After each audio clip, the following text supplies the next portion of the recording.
você, leitor e leitora do Portal da Holanda. Estou de volta, sou Humberto Amorim. De agora em diante, nós vamos dar sequência a este ciclo virtuoso de entrevistas que nós começamos no início de agosto, aqui pelo portal mais visto no norte e nordeste do Brasil. Hoje eu recebo uma personalidade política que tem tudo a ver com essas pessoas que há muitos anos, ontem, que hoje e amanhã estão relacionadas através do trabalho ao Distrito Industrial de Manaus. Para quem não sabe aí, Brasil afora, nós temos um distrito industrial no estado do Amazonas que é o orgulho de todos os amazonenses. Fábricas importantíssimas do mundo inteiro estão aqui representadas. Agora, a situação para os operários já esteve bem melhor. É por isso que eu vou conversar com Massami Miki, que já foi vereador e durante todo o seu mandato ele marcou com essa inter-relação com os operários do Distrito Industrial. É um profundo conhecedor da realidade, da história do Distrito Industrial de Manaus, que teve o seu início marcado com a Zona Franca de Manaus. Olha, eu quero pedir a vocês todos que prestem bem atenção a tudo que o Massami vai falar a partir de agora. Sabe por quê?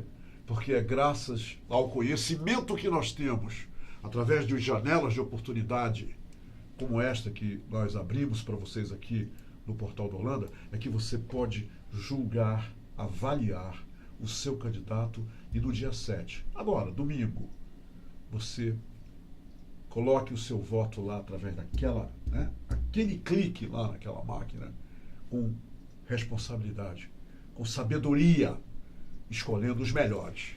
Porque ou a gente escolhe os melhores, ou escolhe os melhores. Nós não temos outra saída, tá bom? Não temos outra saída, porque do jeito que está aí, eu não conheço ninguém que está feliz com a situação política desse país. Estou por ver. Então, aguarde só um pouquinho, porque nós vamos falar de muita coisa interessante, principalmente para os sem fábrica, para os com fábrica, para aqueles que querem agregar o seu potencial de trabalho ao Distrito Industrial e outros assuntos, logicamente. Eu volto já. I wish I never sleep and seize every single day. Spend time with my loved ones, family and friends. All I want for life is to be safe and sound. We're always here with you. Ok, estou de volta e agora é para valer. Vocês estão vendo aqui, candidato a deputado federal Massami, que também é meu amigo. Eu conheço Massami de muitos, mas muitos carnavais e, logicamente, sessões de chá, tá bom? Massami, seja bem-vindo, que prazer te rever e que bom que você aceitou o nosso convite para vir até aqui, bater um papo sobre as suas propostas políticas. Desta vez foi um grande desafio, maior ainda como deputado federal. É verdade. Primeiramente, obrigado, Humberto, obrigado ao seu Holanda aí pelo espaço aqui no Portal da Holanda, de oportunidade de poder levar aqui para o público, de modo geral, as propostas que eu quero defender como deputado federal. Estou à sua disposição. Eu falei aqui, tanto na chamada quanto aqui na abertura, sobre aqueles que hoje estão sem fábrica. E também os que estão com fábrica. E também aqueles que, porventura, agora estão querendo uma posição no Distrito Industrial. O Nelson Azevedo, também meu amigo, vice-presidente da FEAM, disse com todas as letras que 55 mil operários ficaram desempregados aí no Distrito Industrial. Essa situação, você confirma? Confirmo, ou seja, são trabalhadores que já passaram pela qualificação de mão de obra. São pessoas, vamos dizer, são trabalhadores que já tiveram o custo da empresa de poder treinar. É uma mão de obra qualificada, que infelizmente, pelo que o país atravessa, e por falta muitas das vezes da responsabilidade dos governantes que passaram aí no decorrer dos anos, os últimos 30 e poucos anos, olharam a Zona Franca de Manaus de costas. Isso que tem acontecido. O que falta, Humberto, na verdade, é sempre ter um interlocutor que tenha muito mais a sensibilidade de poder chamar numa mesma mesa o trabalhador, o empresário, o governo, o sindicato. Para quê? Para nós possamos discutir na mesma mesa a questão do desenvolvimento do estado do Amazonas. Sempre no estado do Amazonas a vaidade falou maior do que a questão do desenvolvimento. Eu cito o exemplo sempre do Pará, quando vai brigar por um projeto, por exemplo, do turismo no Pará, não interessa a bandeira política, interessa o estado do Pará, interessa o povo, a população do estado do Pará. É assim que os políticos se unem, é diferente de nós aqui, amazonenses. Até para a questão do BR-319 tem a divergência, que agora não, todo mundo se unifica a discurso e diz que ele vai brigar para o BR-319. Tem gente que já foi ministro, tem gente que já foi senador, deputado várias vezes, né? E a BR-319 não teve a unidade, vamos dizer, dos parlamentares do estado do Amazonas lá em Brasília para poder fazer o asfaltamento daquele trecho que falta. E as promessas continuam. E as promessas continuam, né? Essas que prometeram e não cumpriram é a mesma coisa que é remédio. A cibarana vencida, Humberto. Querem mais oportunidade, já tiveram oportunidade, né? Então, eu coloco meu nome à disposição dessa vez. Eu tive 5 mandatos de deputado estadual, de vereador, mas é assim, eu sempre tive vontade. Eu fui deputado federal por 20 e poucos dias, né? Eu cheguei a assumir uma cadeira de deputado federal, lá em Brasília, por 20 e poucos dias. E eu sempre tive essa vontade e a determinação de ir lá em Brasília defender principalmente esse polo industrial de Manaus e defender um projeto da questão ambiental no estado do Amazonas, porque quando se fala no distrito industrial, Humberto, deixa eu lhe colocar aqui uma situação. Quantas fábricas nós temos hoje aí? Hoje nós devemos ter aí uma cerca de, entre os grandes e pequenos, segundo o cadastro da Suframa, deve ter aí umas 500 fábricas. Mas eu vejo na prática, no dia a dia, que eu tenho andado, principalmente no Distrito 1, Distrito 2 e no Torquato Tapajós, e em alguns segmentos onde se concentram as empresas, acho que tem só no Distrito 1 e 2 mais de 80 galpões que estão lá escrito aluga-se, vende-se. Ou seja, cada dia que se passa, nós estamos perdendo os postos de trabalho e perdendo as empresas, né? Isso continua a acontecer, candidato? Eu acredito que continua a acontecer, né? Por quê? Porque eu tenho uma preocupação muito grande, porque ultimamente, por exemplo, o próprio governo do estado, ela queria unificar, por exemplo, a Secretaria de Fazenda com a Secretaria de Planejamento do Estado, né? Quem faz o planejamento do Estado não dá para arrecadar, ou seja, que não unificar. O próprio pessoal da Secretaria de Fazenda quiseram unificar essa questão de tratar dos incentivos fiscais. É diferente, né? O que aconteceu? A Assembleia Legislativa, que hoje tem um certo grupo de oposições, hoje a Assembleia é oposição ao governo do Estado, eles conseguiram segurar exatamente essa reforma que o atual governo queriam fazer. Ia ser vamos dizer, um desastre para o estado do Amazonas, né? E aí tem essas preocupações, porque eu vejo, por exemplo, ultimamente, eu vejo muitos poucos projetos a serem aprovados no Conselho de Administração da Suframa, né? O que acontece ultimamente? Eu sei que os investimentos estrangeiros estão assim, até, vamos assim, estão sendo assim de uma maneira, um passo de tartaruga aqui no Amazonas. Enquanto que, quando eu estava ano passado, Humberto, eu tive a oportunidade de ser presidente do IDAM, e teve assim uma conferência internacional do BIRD, lá no Paraná, onde o Banco Interamericano teve uma palestra sobre a atração de investimento para o Brasil e para a América do Sul e a América Latina. E aí, foi assim, bastante engraçado no momento, quando um gerente do BIRD dizia assim, olha, nós temos aí muitos investimentos a trazer para o Brasil, mas no Brasil não tem uma área que possa dar os incentivos maiores para a implantação dessas empresas. Eu, na época, representando o governo do Amazonas, que o governador interino era Davi Almeida, eu escrevi no papel, passei para aquelas moças que ficam no auditório. Eu disse, olha, eu quero falar. E eu falei em nome do governo do Amazonas. Disse, olha, no Amazonas tem a Zona Franca de Manaus, área de uma exceção de regra na área da legislação fiscal. Nós temos aí a isenção do IPI, isenção do II, né? E nós temos aí restituição do ICMS. E o governo do estado, conforme for projetos de implantação que seja, a cada caso, ela poderá discutir essas questões dos incentivos. E aí, na hora do café, Humberto, aí o gerente lá procura, cadê aquele japonês que representa o governo do Amazonas aqui? Imediatamente eu dei meu cartão, disse, olha, eu sou presidente do IDAM, é um Instituto de Desenvolvimento do Amazonas e Sustentável que cuida do setor primário, né? E ele disse, olha, nós estamos precisando de castanha. Foi engraçado assim, nós estamos 2 anos procurando castanha. Castanha do Pará. Castanha do Pará, né? Eu chegando aqui, eu até procurei uma pessoa aqui que hoje é nosso amigo Bernardinho Júnior, que ele é dono de uma empresa de limpeza aqui em Manaus, mas é um empresário que sempre investiu na cidade de Manaus, uma pessoa que tem mais de 1.000 funcionários em Manaus. Olha, tem uma oportunidade aí que tu estás com a residência nos Estados Unidos.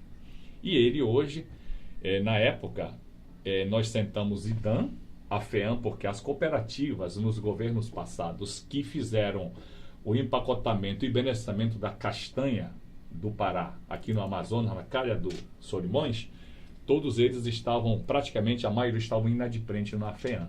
Aí nós sentamos, fizemos uma triangulação, o governo do estado, o IDAM e a FEAM e o empresário.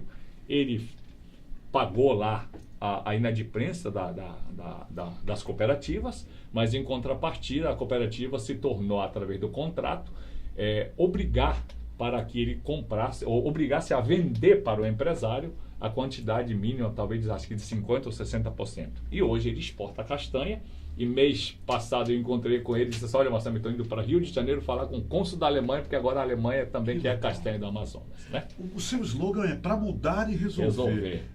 De que forma, que propostas, eleito deputado federal, você apresentaria para ver se muda e resolve esse triste quadro do Distrito Industrial do Amazonas? Olha só, Humberto, deixa eu lhe colocar uma questão aqui.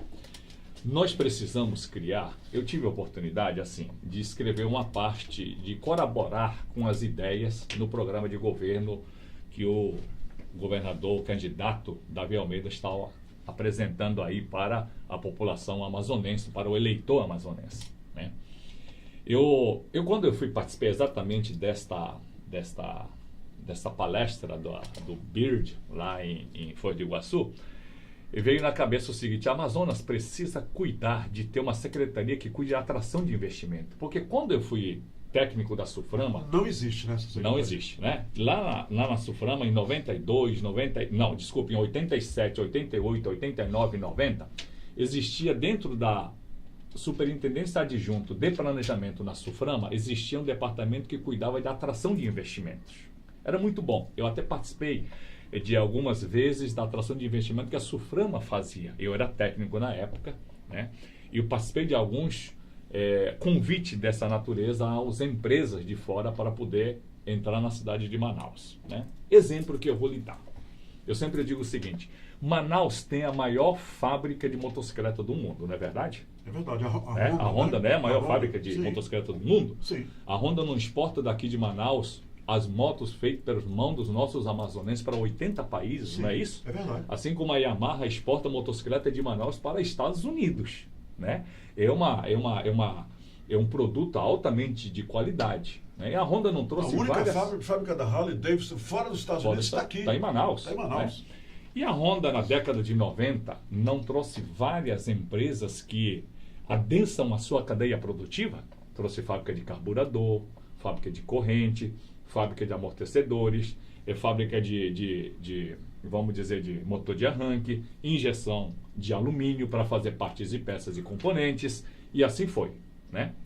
E aí, Humberto, é uma coisa que eu fico pensando, né? Eles trouxeram porque eles viram, logicamente, o mercado e adensar para poder discutir a competitividade no mercado brasileiro, porque a Zona Franca de Manaus, ela foi criada para abastecer o mercado interno, o mercado brasileiro.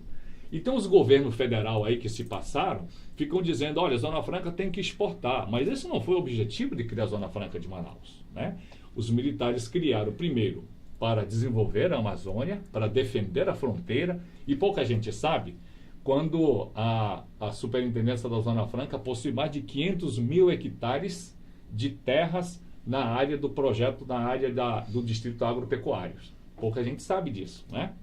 Naquela época, os militares pensaram assim, já que nós vamos implantar um projeto de desenvolvimento lá no Amazonas, onde não tem abastecimento, logicamente que nós temos que cuidar da logística de abastecimento. né? Porque os operários vão trabalhar nas indústrias, mas não tinham a produção de alimentos, produção de ovos, produção de frango, produção do setor produtivo, ou seja, vamos dizer aqui de modo geral, de hortifruti e granjeiras, né? E aí os militares implantaram. Tanto que naquela época a CC tinha granja, não é isso? Sim. Gradiente tinha, Sim. Evadim Sim. tinha É uma fato, granja, é né? fato, é E depois chegou os governos do Hoje- estado da isso Amazônia. acabou, Hoje né? não acabou. Acabou. Porque os governos que vieram depois, do governo Lindoso para cá, depois do governo Gilberto Messinho para cá, eles não deram atenção ao setor primário, né? Então, hoje nós somos dependentes de praticamente, vamos dizer, de praticamente 90% da produção que nós consumimos vem de fora, né? Mas eu quero dizer, só para dar um exemplo sobre essa questão do adensamento da cadeia produtiva, Humberto. Você não acha, por exemplo, que se o governo tivesse interesse em cada dia fortalecer a nossa Zona Franca, era trazer mais fabricante de componentes? Concorda comigo?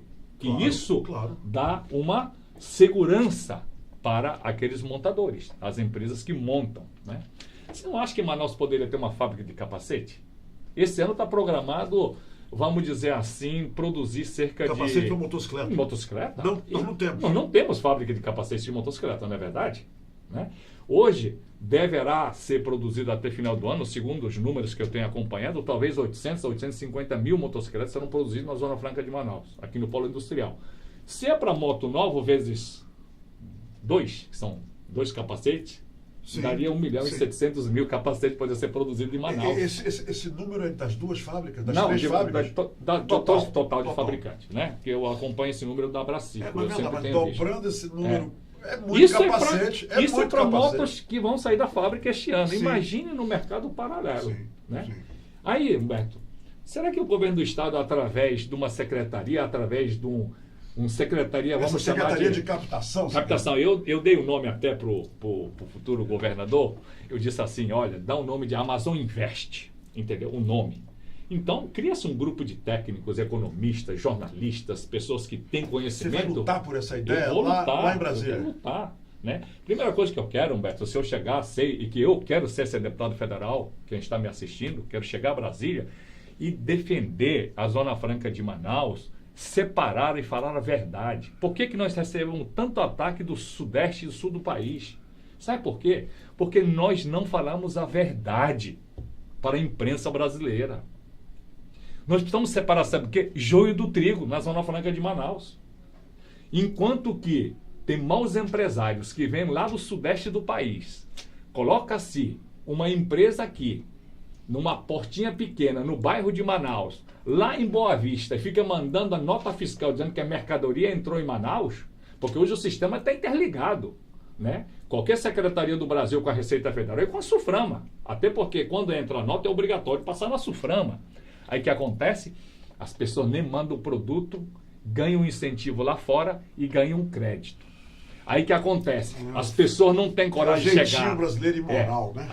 Aí a pessoa não tem coragem de chegar lá e dizer, ei, Confederação Nacional da Indústria, nós trabalhamos sério as indústrias, porque não tem como burlar a indústria. Mas tem muita gente, comerciante, maus comerciantes lá de fora, né? Lá de fora, que se instalam aqui e acabam estragando. É um tomate podre no meio da caixa. Então, nós queremos fazer da Federação do Comércio, Federação da Confederação Nacional de Indústria, lá em Brasília, dizer, meu irmão, é o seguinte, eu quero fazer essa denúncia aqui. Eu quero separar do joio do trigo. Bacana, gostei. Entendeu? A partir de agora, você tem 2 minutos, candidato Marçam Mick, para dizer para os leitores e leitoras do Estado do Amazonas por que você está tão convicto que pode ser um bom deputado federal lá em Brasília. Primeiramente porque muita gente quer discutir a questão da nova matriz econômica aqui para o Estado do Amazonas. A matriz econômica está pronta, minha gente. É a questão do manejo do pirarucu, do jacaré, do manejo florestal. Essas matrizes estão prontas para serem implantadas. Só falta o quê? A política de governo. Porque só as indústrias não vão aguentar manter a máquina administrativa, essa máquina que é uma máquina muito grande, que é a máquina do Estado. Nós precisamos criar. E eu quero ser o defensor. Eu quero defender principalmente a questão da pesca, separar a pesca da aquicultura no Amazonas. Nós temos que separar isso. Quem pesca profissionalmente quem vive da pesca, que emprega muito mais pessoas, muito mais trabalhadores do que distrito industrial, esse é um segmento que precisamos dar todo apoio. Quem atravessa o peixe, quem é atravessador, que traz de Rondônia para vender, estão muito bem de vida. Agora, quem pesca realmente de verdade aqui, que vive da pesca, estão muito ruim economicamente. A política da pesca e a política da aquicultura no estado do Amazonas está errado. Precisamos começar a produzir grãos no sul do Amazonas. Precisamos passar pelo manejo. Só para ter um número aqui, Humberto, porque os números não mentem. O último número que eu tive foi em 1996, sobre a questão do manejo florestal. O Amazonas poderá retirar, na questão do manejo, 990 mil metros cúbicos de maneira que pode ser retirada. Enquanto que no Pará está liberado 4 milhões de metros cúbicos.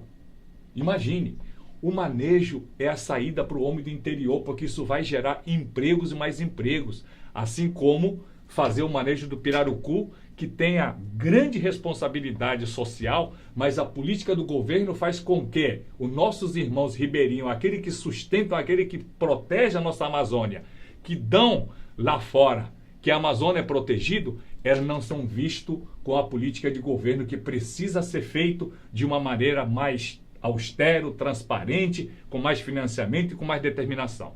E por isso que eu estou convicto de ir lá a Brasília defender. Se precisar mudar a legislação, nós vamos mudar, ouvindo, logicamente, o homem interiorano do estado do Amazonas. E aqui na Zona Franca de Manaus, será a nossa bandeira de luta, assim como eu quero também pedir para o futuro governador, Humberto, me desculpe, criar aqui a cota social para o trabalhador do distrito. Imagine, eu desde 15 anos atrás, eu venho pedindo como vereador que crie uma engenharia metalúrgica. Nós precisamos aqui, mas não tem em Manaus. Então, são esses fatores que me fazem a convicção. Você falou uma escola de metalúrgia? Não, de na UEA, na Faculdade UEA. de Engenharia Metalúrgica. Ok. Né? Nós temos muita metalurgia, estamparia em Manaus, não tem. Quer dizer, e aí, o pessoal que é trabalhador do distrito não tem como concorrer uma vaga na UEA com filhinho de papai, com filhinho de médico, filho de engenheiro, filho de juiz. Então, como tem a cota racial, não tem a cota racial na UEA? Sim. Bora pedir uma cota social para os trabalhadores do distrito, porque eles que sustentam uma UEA. São as empresas do polo industrial que sustentam o UEA. Eu acho que precisamos sentar e discutir essas questões. É isso, Humberto. Por isso que eu estou convicto. Meu caro amigo, candidato a deputado federal na Massami Mick, tá aqui, ó. Ele não falou o número dele, mas eu vou mostrar aqui. 9040 é o número do meu amigo Massami Mick para deputado federal, ok? Agora você já tem elementos a mais para escolher o seu deputado federal.